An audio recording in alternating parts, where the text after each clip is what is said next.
നമസ്തേ. എല്ലാവർക്കും സുഖമാണെന്ന് വിശ്വസിക്കുന്നു. ഞാൻ കഴിഞ്ഞ ദിവസം ഒരു പോസ്റ്റ് ഇട്ടിരുന്നു. അതിന് താഴെ ഒരുപാട് കമൻറ്റുകൾ വന്ന് അതിൽ ഒരു കമൻറ്റ് ശരിക്കും വല്ലാതെ തന്നെ വിഷമിപ്പിച്ച്. ആ കമൻറ്റാണ് ഞാൻ വായിക്കാൻ പോണം. ഇപ്പം നിങ്ങൾ കാണുന്നതും ആ കമൻറ്റാണ്. ഞാൻ നിങ്ങളെ വായിച്ച് കേൾപ്പിക്കാം. സ്വാമിജി, ഞങ്ങൾ വളരെ ദുഃഖിതരാണ്. ഒരിക്കലും ഞാൻ സ്വാമിയല്ല, സ്വാമിജി അല്ല.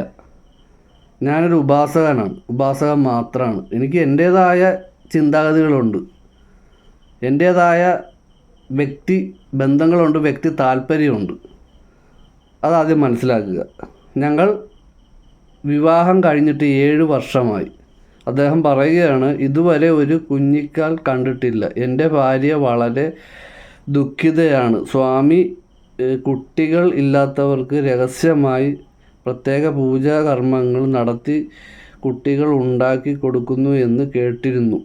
അങ്ങനെ കേൾക്കേണ്ട കാര്യമില്ല. അങ്ങനെ ഒരു പരിപാടി എനിക്കറിയില്ല. അങ്ങനെ ചെയ്തിട്ട് അത് ഫലവും ആകത്തില്ല. ഇദ്ദേഹം എന്തുകൊണ്ടാണ് ഇങ്ങനെ പറയണമെന്ന് എനിക്കറിയാൻ പാടില്ല.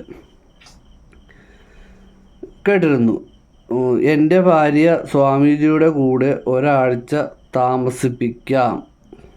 ഇതിലാണ് എനിക്ക് ബുദ്ധിമുട്ടായിപ്പോയത്. സ്വന്തം ഭാര്യയെ മറ്റൊരാളുടെ കൂടെ അയക്കാം എന്നാണ് അദ്ദേഹം പറയുന്നത്. അത് ആ ഭാര്യയുടെ കുഴപ്പം കൊണ്ടല്ല അപ്പോൾ കുട്ടികളുണ്ടാകാത്തത്, അദ്ദേഹത്തിൻ്റെ പ്രശ്നം കൊണ്ടാണ്. അതിന് എൻ്റെ അടുത്തോട്ടല്ല ഭാര്യയെ വിടേണ്ടത്. അപ്പോൾ ആ പെൺകുട്ടിയെ എവിടുന്നാണോ വിളിച്ചു കൊണ്ടുവന്നത്, ആ പെൺകുട്ടിയെ വീട് എവിടെയാണോ അവിടെ തിരിച്ച് കൊണ്ടാക്കുക.